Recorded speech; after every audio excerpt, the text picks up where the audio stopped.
Hey friends, welcome back to the channel. Yes, I am still sick. This is like the cold, upper respiratory crud that will never end. Today's video is a tag video. I was tagged by both Meredith from Living Lux with Meredith as well as Deb from Wild Unfiltered to do a tag video that was started by Connor at The Closet by Connor. Wow, that was a lot of names to get out there. I will have all of their videos linked below, so be sure to go check those out if you haven't seen them already. They were all phenomenal videos. And the topic today are basically lessons that we've learned through buying luxury, and obviously as it relates to luxury, right? So I have 5 lessons that I'm going to share with you today. I think a lot of us have very similar lessons and things that we've learned throughout the years of buying luxury. So, you know, some of them may be repeats from what you've heard other people say, but these are the 5 that I came up with.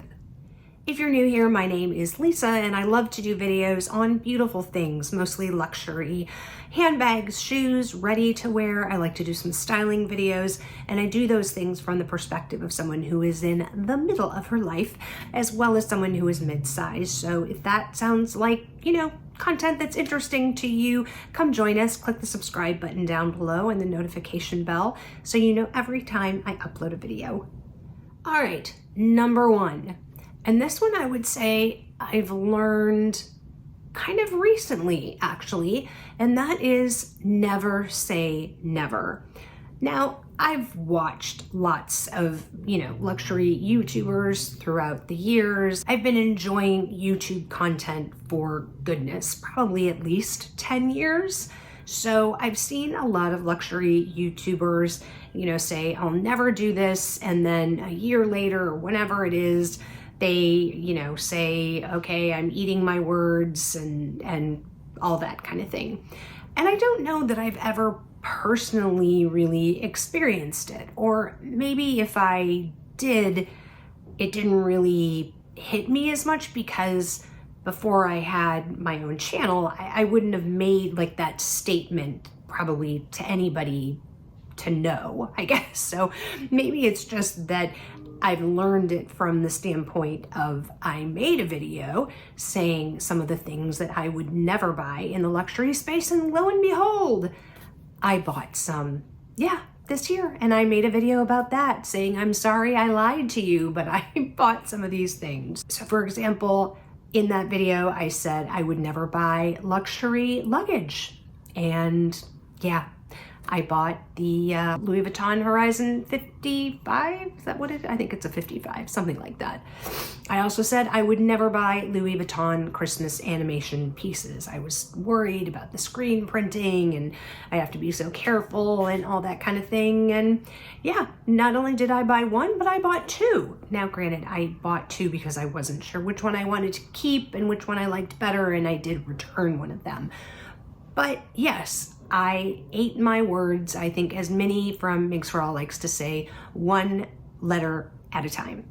So never say never.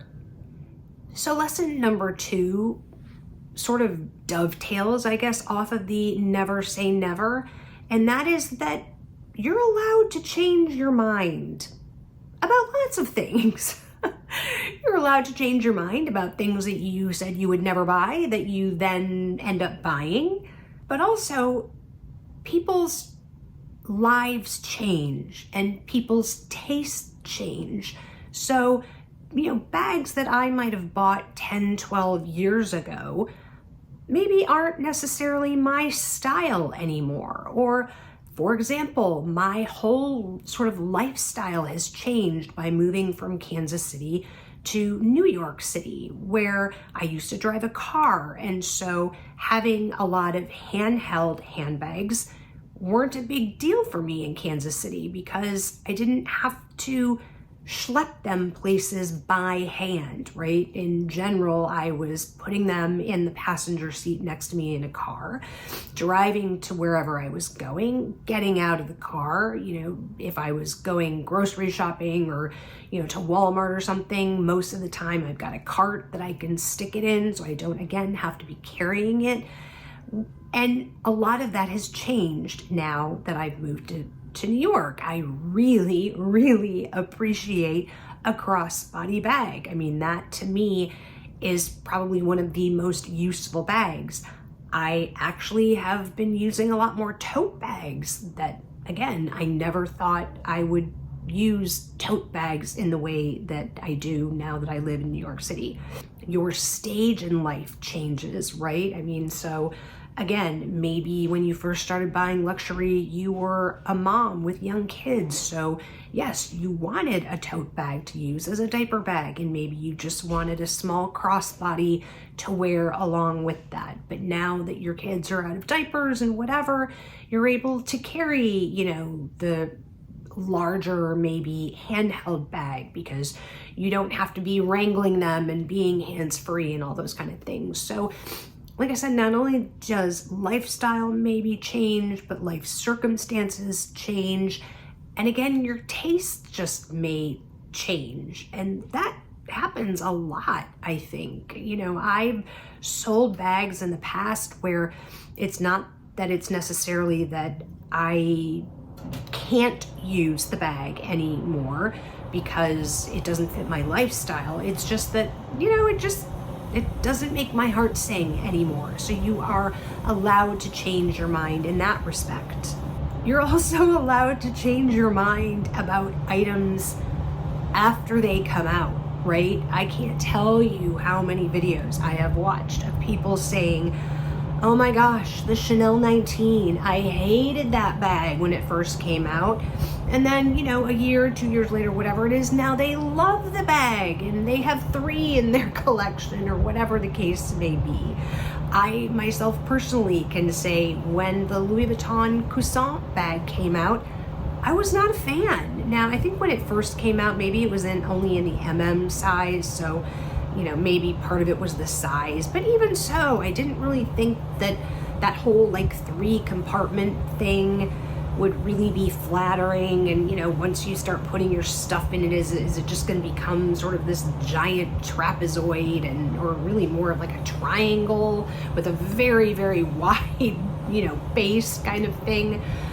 And it just didn't speak to me.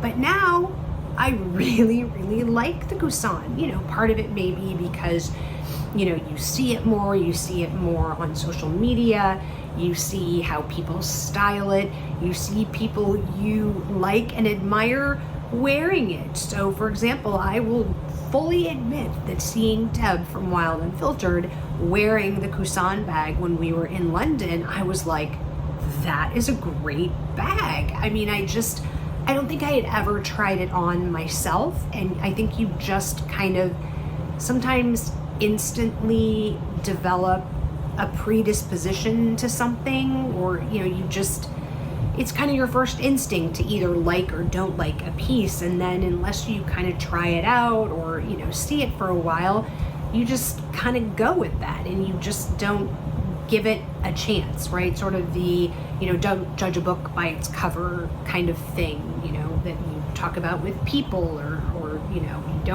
tell your kids not to just judge a food without trying it first, right? So all those things are very, very similar, and I think so we are all allowed to change our mind. A bag or something that comes out that when you first see it, you're just like, heck no. And then the next year you're like, oh my God, I love it. It's amazing. The other reason you're allowed to change your mind is just sometimes things don't work out. And until you get something in your hot little hands and in your collection and start using it on a day-to-day basis, you may not know that it won't work for you. I thought, for example, that the zip around, I think it's technically called a coin holder from Chanel. It's basically like the zippy coin holder, I think. You know, it like zips on 3 sides. It's kind of square and it zips on 3 sides, and it's accordion. So I thought, okay, well, that'll work. And you know, it's got the 3 sections, and I thought I could easily, you know, put cards in all 3 sections and how great that would be. I bought one and immediately returned it because it really doesn't fit cards the way I need it to fit cards, and it just it didn't work. It did not work for my purposes. Now, in that particular case, I was thankful that, you know, I figured that out very, very quickly and in a time frame in which I could still return it. Sometimes you don't figure that out until you've had it for a while and you can't return it, and then we end up having to sell things. But you are allowed, like I said, to change your mind and realize that something just doesn't work for you. Lesson number 3, there are no must-haves. And when I say this, I don't mean it from like an individual standpoint. I mean it from like a collective. You must have the mini pochette accessoire from Louis Vuitton in your collection. You know, if you are a true luxury collector or a true luxury aficionado, you must own this piece. Okay, there are no such pieces that exist in the world. And I'll give you an example of something that was a must-have piece for me in my life before, and now it's not. So must-have pieces can change. And so that's what I mean by you may have must-have pieces for you individually, but it just doesn't apply necessarily, or it shouldn't apply to the collective.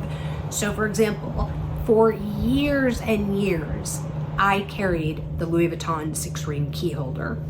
I have it hot stamped with my initials. Never in a million years would I have thought I would not use my Louis Vuitton 6-ring key holder. It was a staple. It went with me everywhere. It went in every single bag I owned. I used it day in, day out for years. But then we moved to New York, where I don't drive a car anymore. You know, we don't own multiple cars, so I don't have multiple car keys and a mailbox key and, you know, 2 house keys or whatever the case is. I have 2 keys, and actually I don't even really need the other key. I don't even know why I have the, like, what was our like house key anymore. I really should take that off because we have like an electronic, like a fingerprint door handle, like lock on our front door now. So I don't even think that the key that I have even works for the front door anymore. I should probably investigate that. So basically I have 1 key. It's a mailbox key, and that's it. So to have the Louis Vuitton 6-ring key holder was really overkill for me. I didn't need that. So I ended up switching to a piece that I didn't have in my collection for the longest time because I didn't think I needed that. And that was the Louis Vuitton key pouch, or also known as the clay. And now I have 2 clay. I almost had 3 clay if I'd kept the denim one, but I did not. I did return that piece, FYI. But my point is, you know, I have a regular monogram one, and then I ended up buying the Christmas animation one. But that for me is a much more functional piece here because I can keep my coins in it. I can keep my 1 little mailbox key in it. I usually keep some folded up, you know, dollar bills or whatever in there. And then sometimes if I have a super mini bag or whatnot, or if I'm just maybe like running out to pick up some pizzas at the, you know, pizzeria a block away, or I'm just running to the grocery store, which again is like a block away, and I don't really want to carry, I don't need to carry a bag or whatever. I just, you know, shove a couple of, you know, my license and my debit card, and I throw it in there and zip it up and tuck it in my pocket. It's a super, super functional piece for me here. But when I had a whole bunch of keys, it was not a functional piece for me in Kansas City. I saw no reason to own the key pouch. In fact, I think I ordered it at one time and then returned it because I just realized that, you know, with 2 key fobs and house keys and whatever, and putting it in there, it just was super bulky. And then if I needed to use my key, because I think before then I didn't have like the keyless thing, I actually had to, you know, stick it in the ignition and turn it. So then it, like the you know, the key pouch was hanging, you know, off of the key and like dangling down below the steering wheel, and I'd hit my knee on it. And anyway, my point is that at that time in my life, it didn't work for me. Now it does. And a piece that was incredibly must-have for me in Kansas City isn't must-have for me now. So there really are no must-have pieces. My next lesson is don't let other people tell you how to spend your money. And I mean that in 2 ways. The first is don't let other people in your life tell you what to buy or what not, really more like what not to buy, okay? So like, you know, a friend who is like, oh my gosh, I can't believe you spent, you know, $3,000 on a handbag. What a waste. Like, why do you waste your money on those things? It is nobody's business but yours, and yours only, what you spend your money on. Now, obviously, if you have a significant other and, you know, depending on how you guys handle money together or separately or whatever, you know, there may be some people in your life that you do need to sort of have conversations with about how you spend money. But I mean the external people, right? The external family members, the external coworkers, the external friends who may judge you for the way that you decide to spend your own money. Now, the second way that I mean don't let people tell you how to spend your money is listening to a content creator like me, you know, showing you what I bought, or maybe saying, oh my gosh, this is the best thing since sliced bread, and you know, I can't believe I lived my life without it, and it would be so amazing for your life too, and you should buy it. Or a friend, right, who maybe you're out shopping and they're like, oh my gosh, you should totally get that, you know, that's you. Like, make decisions on your own, I guess is my point. So don't let other people tell you how to spend your money. Now, my last luxury lesson is definitely something that I have learned over the years and is basically the flip side to what I just said to you, and that is expect to be influenced. I cannot tell you how many purchases I have made that have been influenced by mostly other YouTube creators, many of them who I now consider friends. You know, Meredith did an entire collection video on things that she purchased that were influenced by Amelia Rose. I mean, an entire video about it. So expect to be influenced. I mean, I don't even want to try to guess how many people would say if you asked them, why did you buy a Speedy B25, would give the answer because Jerusha Couture. Like, I cannot tell you how many videos, again, I have watched where other YouTube creators say, yeah, I bought my Speedy B because Jerusha. And she was like the first YouTube creator that got a Speedy B25 and just loved it. And yeah, not convinced, but influenced a lot of people to buy that bag. And it happens. And, you know, for the most part, I would say it works out pretty well. Sometimes it doesn't, and then you go back to the other lesson, which is that, you know, you may make a mistake and it's okay to change your mind. We all make mistakes and it happens, but yes, you are going to be influenced, and, you know, even the strongest of us and the people who have, you know, the most willpower and whatever, it just, you know, you get caught up in the hype and the excitement that, you know, those of us who are unboxing things exude, right? I'm trying to remember, I'm forgetting, but I just watched somebody unbox something. might have been Nick from Living Life Loud with NJS. It may have been something that he unboxed, and I think I made a comment about like just your excitement just is contagious. It's just fun, right? You love watching somebody who really gets excited about what it is that they're unboxing. And honestly, that's how it should be. If you're not excited about what you're unboxing, then you probably shouldn't have bought it. And that should be probably a hint that maybe you should return it. Case I should heed my own words here. And I think I have, for the most part. But yeah, I've been influenced. You're going to be influenced. So lesson number 5, you will be influenced. So those are my 5 luxury lessons that I have learned over the years. Like I said, one of them not too long ago. But thank you again to Meredith and Deb for tagging me in their videos, and thank you to Connor for creating the tag. Again, they will all be linked in the description box below. If you enjoyed this video, I would love it if you would give it a thumbs up. It does help the YouTube algorithm. And like I said, if you enjoy my content, if you've been here for a few videos and you haven't subscribed, I would love it if you would join us. It doesn't cost you anything to subscribe to a YouTube channel, but it really does help us as content creators. So that would be awesome. If you haven't had enough of me yet, I will pop another video up here for you to watch.